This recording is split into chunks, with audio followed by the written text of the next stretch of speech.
Success. Nwogu, Abuja. The presidential candidate of the People's Democratic Party, Atiku Abubakar, on Monday, warned the ruling All Progressives Congress against plunging Nigeria into a constitutional crisis and in the process derailing the country's democracy. According to the former vice president, the suspension of the Chief Justice of Nigeria, Justice Walter Nwogu, is an attack on the judiciary.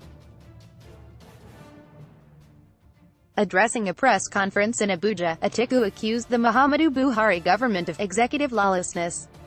He said, "I must warn the APC government to desist from taking actions that may push us further down the slippery slope towards a major constitutional crisis that could derail the electoral process." General Muhammadu Buhari must remember that he is a beneficiary of a free and fair election.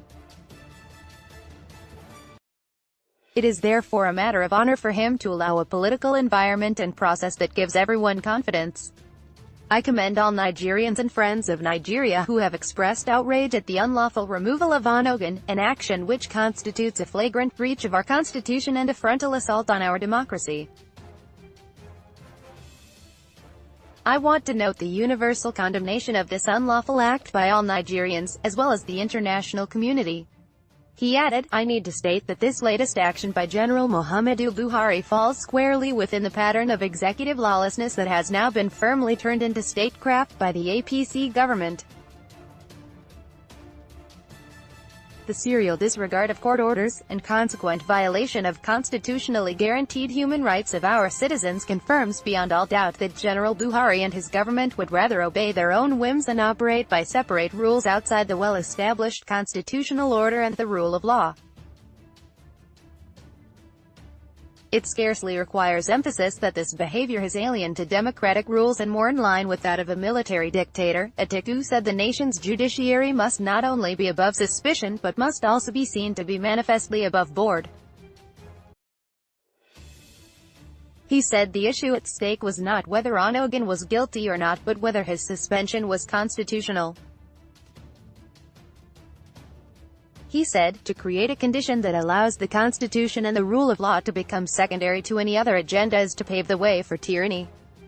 History is replete with odious dictators whose path to dictatorship started with statements of good intentions.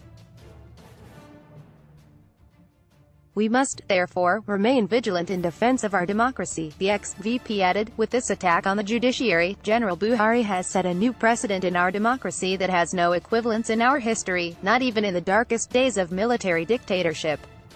This cannot be allowed to stand. Read also, FG planning to eliminate me, or Tom alleges, but the Forum of Presidential Candidates and Political Parties for Good Governance said the Nwogu suspension was in order. The chairman of the forum, Alhaji Shitu Kabir, said at a press conference in Abuja the CJN's alleged offense didn't require the intervention of the National Judicial Council. Copyright Punch. All rights reserved. This material, and other digital content on this